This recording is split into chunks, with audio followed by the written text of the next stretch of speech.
So obviously we just saw Biden lying and napping in Hawaii yesterday. He was supposed to be there to console people for having their entire lives literally burned to the ground. But as we approach like 2 weeks out since this fire, we have a shockingly low amount of information. And the information we do have just keeps getting weirder and weirder. First off, why the heck is the FBI investigating this? Wouldn't this allude to the fact that there's some sort of crime? I mean, that's what the FBI does, right? And well, they cover for Hunter Biden too. But the next thing, which should be a coincidence if that's even a thing anymore, the Maui police chief at the time of this fire just so happens to be the same guy who was the response commander to the 2017 Las Vegas massacre. Weird. When that was more than 700 people were injured and 59 were killed after a gunman opened fire from a hotel window. We got about the same amount of transparency then as we're getting now.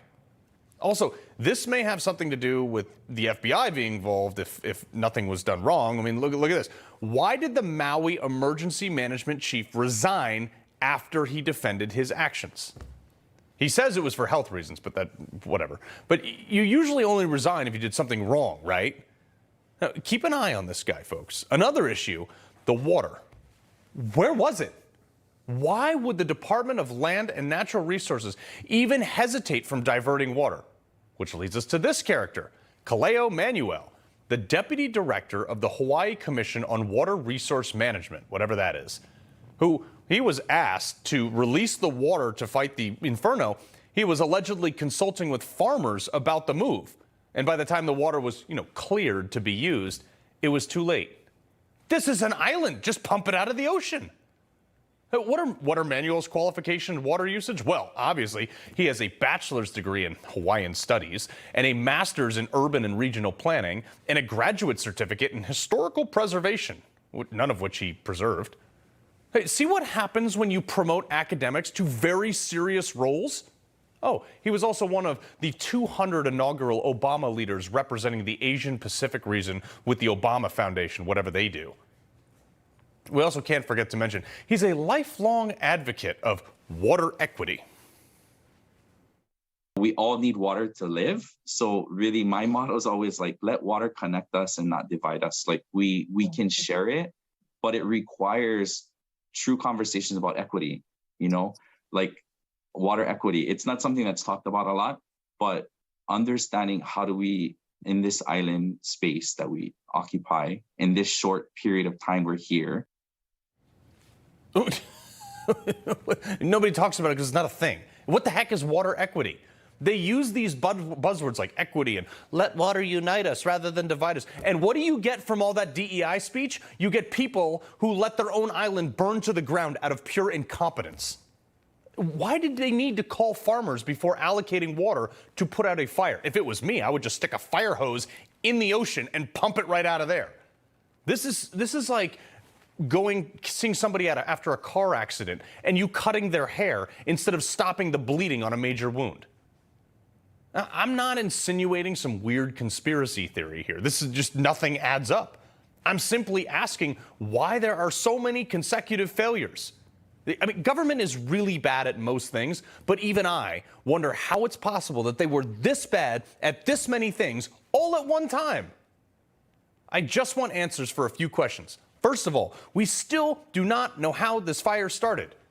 In fact, CBS News noted, quote, investigators are looking into whether downed power lines and decisions by Hawaiian Electric, the state's primary power company, played a role. Decisions by Hawaiian Electric? You mean to tell me that the same company that devoted most of its focus and a lot of its resources on transitioning to green energy couldn't maintain a sustainable and safe power grid? No way. But the most incompetent person I have seen here is the guy who chose not to sound the alarms that are literally in place for things like this. His concern was that people would have thought it was a tsunami and maybe run to higher ground. Spare me. You would think the people would look out their window and say, oh, look, there's a fire at higher ground. This is probably not a tsunami. It's probably a fire. This is the problem with these elites. They think we're so dumb that we're just going to run into the hills because some siren told us to. No.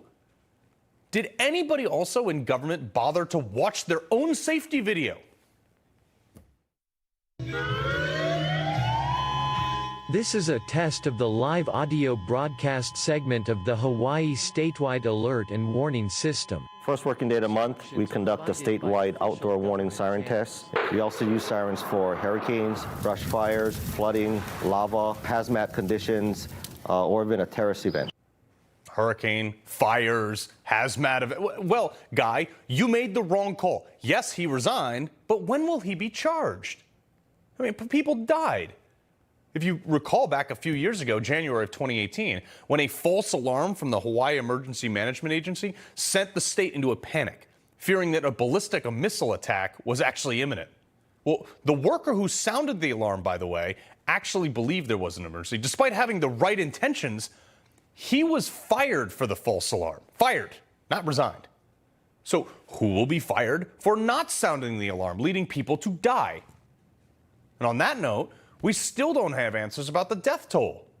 And when the mayor was asked about it, specifically about the number of children that have passed, this is how this public servant responded. I don't know. I wish Yes, I knew you the answer. do. How many children are missing?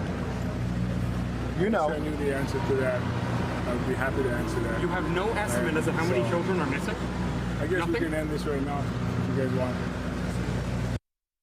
Oh yeah, just shrugs his shoulder. The hubris of these people. And if all this wasn't bad enough, local leaders would have you believe that they were somehow shocked by these fires. We could not have seen this coming. BS. They keep saying that they're unprecedented and there was nothing they could do. But that's simply not true. It's a bold-faced lie. 5 years ago, to the month, West Maui faced wildfires, similar to this. The Washington Post reported that both fires ignited in overgrown, drought-stricken hills, and that the lack of preparedness from 5 years ago repeated itself this month. Now, after the fires 5 years ago, did local officials act on any recommendations they had from residents? Did they improve fire safety or change anything? No, of course not, because they're government and they're bad at everything. And when local groups begged for disaster planning, even after drafting a plan to better prepare for the next one, the county allegedly declined to participate. And the residents' preparedness plan went absolutely nowhere. Again, my baseline is that the government will always screw something up. Nobody's coming to save you anymore. That's where I operate. But even I'm shocked at the cascade of failures all in a row. Either this municipality had their recruiting department literally go out and search for the least competent people in the United States of America, or something weird is happening. Whatever the case may be, it's now led to FEMA down there in five-star hotels spending $1,000 a night, on the taxpayer dime, of course, and that's per room. They're down there monitoring the situation. This is after Joe Biden basically spit on everyone by offering a mere $700 per household when the average home is worth over $1 million. It's unbelievable.